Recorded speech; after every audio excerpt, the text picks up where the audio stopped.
లెక్కలు చెప్పాలంటే ప్రియులారా ఒక రోజుకి ఆ దేవుని దగ్గర నిలబడి లెక్కలు చెప్తామంటే చెప్పేటువంటి పరిస్థితులు ఉండవు.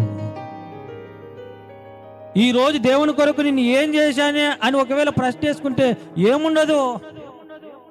ఇచ్చినటువంటి ఆయుష్కాలాన్ని ఒకవేళ దేవుని దగ్గర పెడితే ఆ లెక్కలుంటావా? దేవుడిచ్చినటువంటి ఆయుష్కాలము ఏదైతే ఉందో దాని కొరకు లెక్కలు అడుగుతాడంట. ఇచ్చినటువంటి ఆరోగ్యాన్ని బట్టి లెక్కలు అడుగుతాడంట. ఇచ్చినటువంటి అవయవాలను బట్టి లెక్కలు అడుగుతాడంట. ఇచ్చినటువంటి కళ్ళకు లెక్కలు చెప్పాలంటే ప్రియులారా, నోటి ద్వారా లెక్కలు చెప్పాలంటే ప్రియులారా, మనిషి పలుకు ప్రతి వ్యర్థమైన మాటకు లెక్క చెప్పాలి.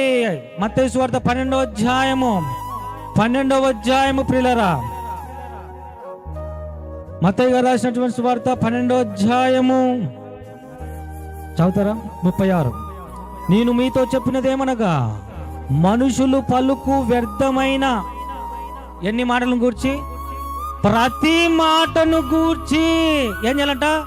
లెక్క చెప్పవలెను. అంటే దేవుని దగ్గర మాటను గూర్చి లెక్క చెప్పాలి, ప్రవర్తన గూర్చి లెక్క చెప్పాలి, చూపును గూర్చి లెక్క చెప్పాలి, అవయవాలను గూర్చి లెక్క చెప్పాలి. అన్నిటిని గూర్చి లెక్క చెప్పేటువంటి పరిస్థితులు ఉండబోతున్నాయి.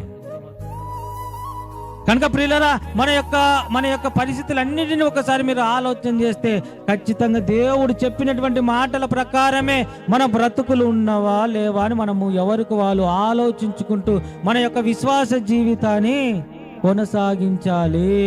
మరణము మనకు ఎప్పుడు సంభవిస్తుందో మనకైతే తెలియదు. మన కన్నుల ముందర ఎంతో మంది మరణిస్తుంటారు.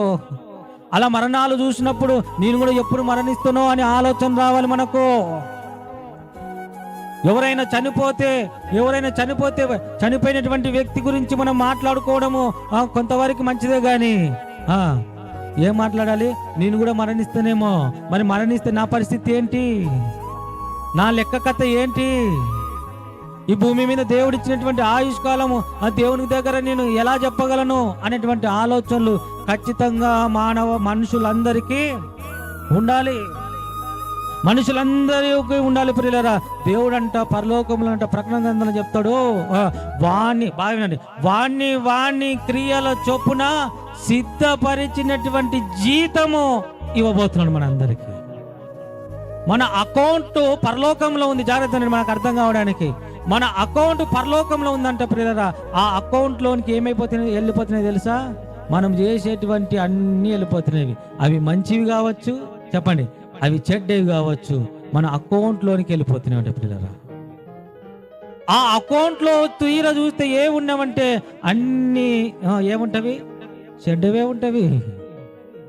ఆ సిద్ధపరిచినటువంటి జీతాన్ని మనము పుచ్చుకోవాలంటే దేవుడిచ్చినటువంటి ఈ స్వల్పమైనటువంటి జీవితము, ఈ చిన్న జీవితం ప్రియులారా, మనం ఏం చేయాలి?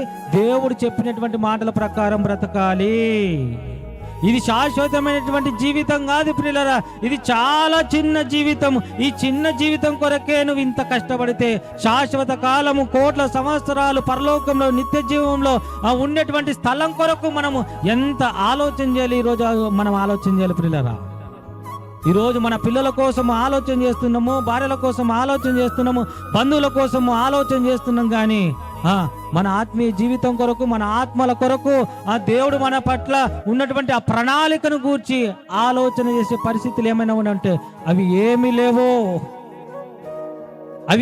ప్రియులారా. మన ప్రణాళిక ఖచ్చితంగా, మన గురి ఏమైనా అంటే ప్రియులారా, ఆ నిత్య జీవం కొరకు అలా చూస్తూ ముందు కొనసాగాలి. ఆ పరలోకాన్ని సంపాదించుకోవడానికి మనము ప్రయాసపడాలి ప్రియులారా. అందుకొరకే మనకు ఆయుష్కాలాన్ని ఇస్తున్నాడు. మన తప్పులను దిద్దుకోవడానికి ఆయుష్కాలాన్ని ఇస్తున్నాడు ప్రియులారా. ఏదో మన మంచోళమని కాదు, భక్తి బలమని కాదు, కానీ ఆ దేవుడిచ్చి ఎందుకు ఇస్తున్నాడంటే మనకు ఆయుష్కాలాన్ని మనం దిద్దుకొనుటకే. యేసుకేలు గ్రంథం 18వ అధ్యాయం 23వ వచనం మీరు చదవగలిగితే, దుష్టులు మరణము నొందుట చేత నాకేమాత్రము సంతోషం. చూడాలి, ఇక్కడ చూడాలి, ఎక్కడ చూస్తున్నారు మీరు? ఇక్కడ చూడాలమ్మా. దుష్టులు మరణం నొందుట చేత నాకేమాత్రం సంతోషము కలుగునా. మనము మన ప్రవర్తన దిద్దుకొని బ్రతుకుటయే చెప్పాలి యెహోవాకు సంతోషం. దిద్దుకోవాలి. ప్రతి ఒక్కరికి దేవుడు దిద్దుకునేటువంటి సమయాన్ని ఇస్తుంటాడు ప్రియులారా. ఈ శబ్దం ద్వారా వింటున్నటువంటి ప్రతి ఒక్కరికి దేవుడు ఈ సమయాన్ని ఇస్తున్నాడు ప్రియులారా. సమయం ఉండగానే ఏం చేయాలంట? సద్వినియోగం చేసుకోవాలి. జ్ఞానుల వలె ఏం చేయాలంటే సమయాన్ని సద్వినియోగం చేసుకోవాలి. అప్పుడే నాకు మరణం రాదులే అనుకోవద్దండి. ఇంకా నాకు బలం ఉందిలే అని అనుకోవద్దండి. ఇంకా నాకు బలం ఉందిలే అని రకరకాలుగా మనం ఊహించుకోకూడదు పిల్లరా. మరణము ఎప్పుడు ఎవరికి వస్తుందో తెలుసా అంటే తెలియదు. సిద్ధపాటు కలిగి ఉండాలి పిల్లరా. ఒక హైదరాబాద్కి వెళ్ళాలంటే చెప్పండి, సిద్ధపాటు ఉంటుందా ఉండదా? ఉండదా? ఖచ్చితంగా ఉంటుంది. హైదరాబాద్కు వెళ్ళాలంటే ముందుగానే వెళ్ళేటువంటి ప్రయాణం కొరకు సిద్ధపాటు, అక్కడ ఉండడానికి సిద్ధపాటు, ఏమి ఉండాలో సిద్ధపాటు, ఎలాంటి వస్త్రాలు వేసుకోవాలో సిద్ధపాటు, ఏమి తినాలో సిద్ధపాటు, ఎలా ఉండాలో సిద్ధపాటు, అన్నిటి కొరకు సిద్ధపాటు కలిగి ఉంటాము. ఎక్కడికి పోవడానికి? ఒక హైదరాబాద్కి పోవడానికే, ఒక ప్రాంతానికి వెళ్ళడానికే ఇంత సిద్ధపాటు ఉంటే పిల్లరా, నిత్య జీవితం కొరకు, ఆ పరలోకం కొరకు సిద్ధపాటు ఖచ్చితంగా ఈ భూమి మీద బ్రతుకుతున్నటువంటి ప్రతి ఒక్కరు సిద్ధపాటు కలిగి ఉండాలి. సిద్ధపాటు లేని జీవితము అది క్రైస్తవ జీవితం కాదు. ఖచ్చితంగా సిద్ధపాటు కలిగి ఉండాలి. ఈ రోజు నేను మరణిస్తే, ఈ రాత్రే నేను చనిపోతే, దేవుడు ఈ రాత్రే మనం పిలిస్తే నేను వెళ్ళిపోతానా పరలోకానికి? నాలో ఏమైనా బలహీనతలు ఉన్నవా? నాలో ఏమైనా లోపాలు ఉన్నవా? నేను ఎందులో పడిపోయాను? వాటిని దిద్దుకోవడానికే మనకు సమయం ఇస్తున్నాడు.